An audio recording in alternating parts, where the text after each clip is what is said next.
सभी लोगों को नमस्ते, कैसे हैं? उम्मीद करते हैं आप लोग बहुत अच्छे होंगे। जैसा कि आप लोग देख रहे हैं, मैं लगातार सभी विधानसभाओं का भ्रमण कर रहा हूँ और आज हमारे साथ जनपद मैनपुरी की बोगांव विधानसभा के विधायक जी राम नरेश अग्निहोत्री जी मौजूद हैं और आज बोगांव विधानसभा के बारे में चर्चा करेंगे। लगातार 10 साल से विधायक हैं और 2027 में फिर से तैयारी पूरी हो चुकी है। तो चर्चा करेंगे बोगांव विधानसभा की। सर बहुत-बहुत स्वागत है आपका। कैसे हैं? ठीक है, बहुत अच्छे हैं। सभी को नमस्कार। सर बोगांव विधानसभा के क्या हालचाल है? भोगांव विधानसभा बहुत अच्छी हालचाल है। लगातार विकास की गति जो है तेज है। लगातार सभी क्षेत्रों में विकास हो रहा है। बिजली, पानी, सड़क, स्कूल, दवाई सबको मिल रही है और सड़कों का तो पूरे क्षेत्र में जाल बिछ गया है। करीब 150 करोड़ की सड़कें अभी हमने स्वीकृत कराई हैं 3 महीने के अंदर। मंडी परिषद से, पीडब्ल्यूडी से, जिला पंचायत से उनका काम प्रगति पर है। जी सर, एक चीज और बताइएगा, 2027 का चुनाव करीब है, 10-11 महीने बाद चुनाव होने जा रहा है। कैसा माहौल लग रहा है? क्योंकि जिस प्रकार से समाजवादी पार्टी ने वापसी की लोकसभा के चुनाव में 5 से डायरेक्ट 37 हो गए। कैसा प्रक्रिया रहेगी भारतीय जनता पार्टी 2027 के चुनाव में? लोकसभा चुनाव का कोई उनकी ये उपलब्धि नहीं है। लोकसभा चुनाव में राहुल ने, अखिलेश ने, अन्य विपक्षी पार्टियों ने जनता के बीच में एक ये भ्रम फैलाया कि अगर भाजपा ने जैसे कहा था कि अब की बार 400 पार, तो उन्होंने कहा कि अगर ये 400 पार इनको मिल गई तो ये संविधान बदल देंगे, आरक्षण खत्म कर देंगे। एक झूठा नैरेटिव, बिल्कुल, जो संविधान न कोई बदल सकता है, न कोई आरक्षण खत्म कर सकता है। लेकिन उन्होंने जनता के बीच में ये इतना प्रचार किया कि इससे कुछ लोग भ्रमित हो गए और उसके कारण कुछ सीटें लोकसभा में भाजपा की कम रह गईं।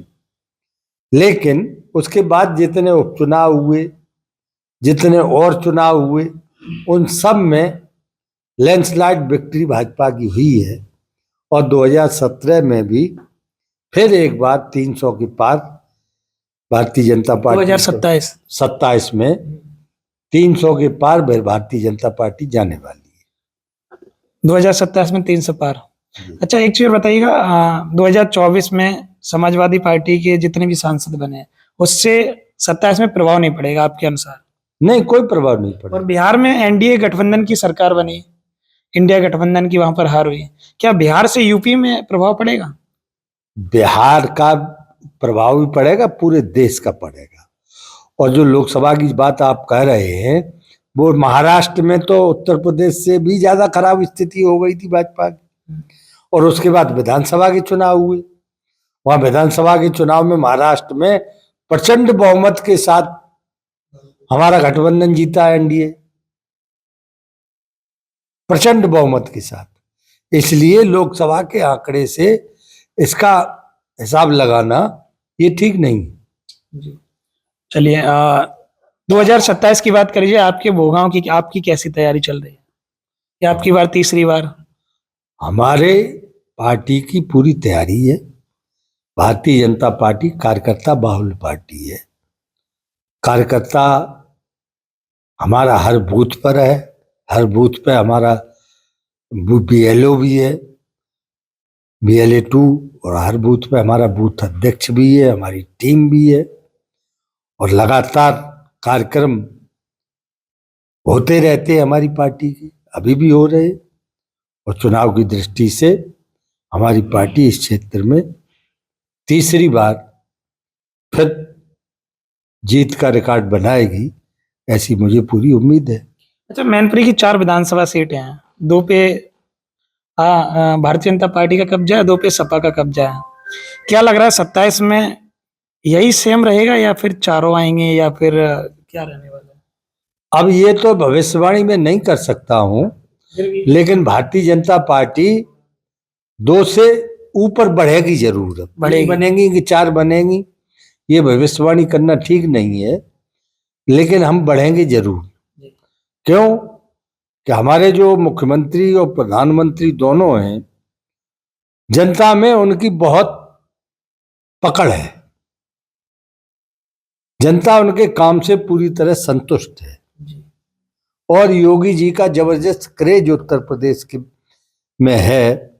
हमारे पूरे प्रदेश की जनता ये कह रही है कि हम शांतिपूर्वक जीवन जी रहे, न दंगा है, न गुंडा है, न बदमाश है, न गोली है, न कट्टा है, न कब्जा है जमीन पे, न दुकान पे कब्जा है, न हत्या है, न लूट है, न डकैती है। तो इन सब बातों का जनता पर बहुत प्रभाव है और विकास की गति बहुत तेजी से आगे बढ़ रही है, उसका भी प्रभाव है। अच्छा, आपकी भोगांव की बात करी जाए, आपकी सीधी टक्कर होती है समाजवादी पार्टी की। समाजवादी पार्टी से आलोक साक्य जी को टिकट दी जाती है। उनके पिताजी 2 बार विधायक रहे, वो 3 बार विधायक रहे। कैसी चुनौती मानते हैं 27 के लिए? उनका भी मैंने इंटरव्यू किया है, उनसे भी बातचीत किया, तो उन्होंने भी जीत का दावा किया है। वो तो जीत का दावा हर बार करते हैं, लेकिन 2 बार लगातार हारे। तो जीत का दावा तो उस समय भी वो कर रहे थे, पिछली दोनों बार कर रहे थे। दावा करना अलग बात है, लेकिन जनता का आशीर्वाद किसको मिलेगा?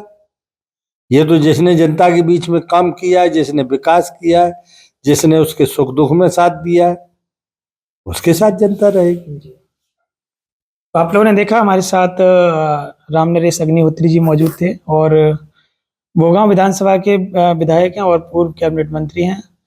और सर एक सवाल यूजीसी के बारे में आप क्या कहना चाह रहे हैं? यूजीसी के बारे में मुझे कोई टिप्पणी नहीं करनी है, चूंकि वो मामला कोर्ट के अंदर पहुंच गया है और कोर्ट के मामले में कोई टिप्पणी हमको नहीं करनी चाहिए। इसलिए वो सुप्रीम कोर्ट उसको जो भी निर्णय करेगा सबको मान्य होगा। अगर बिल पास होता है या निरस्त हो जाता है? अभी उस पर कोई टिप्पणी नहीं। कोई टिप्पणी। अच्छा, एसआईआर के मुद्दे पर क्या? एसआईआर तो अच्छा काम हो रहा है। अब एसआईआर में वो वोट कट रहा है जो मृतक हो गए। अब आप बताइए, मृतक का वोट रहना चाहिए क्या?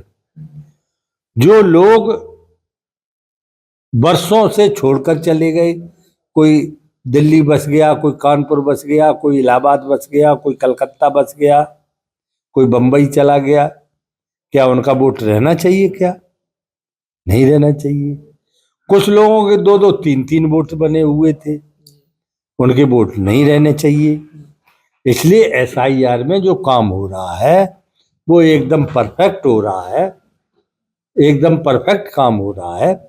और एसआईआर से छनकर वो वोट आ जाएगा जो जेन्युइन है। उसमें वोट हमारा भी कट रहा है, सपा का भी कट रहा है, बसपा का भी कट रहा है, सभी पार्टियों को कट रहा है और सब पार्टियों के नए वोट बन रहे। इसमें किसी पार्टी को कोई फायदा है बहुत, ऐसा मैं नहीं देखता हूं। मैं ये देखता हूं कि जो वोटर लिस्ट है वो जेन्युइन एक्यूरेट वोटर लिस्ट बन रही है जी, चलिए। तो ये ठीक बात है। तो आपने देखा है, सभी सवालों के जवाब दिए हैं और आप कमेंट करके ये बताइए कि आपको क्या लग रहा है भोगांव विधानसभा के बारे में। 2027 में भोगांव विधानसभा का अगला विधायक कौन रहने वाला है? अभी वर्तमान विधायक जी के साथ आप मौजूद थे। बहुत बहुत धन्यवाद आपका। Thank you. Thank you.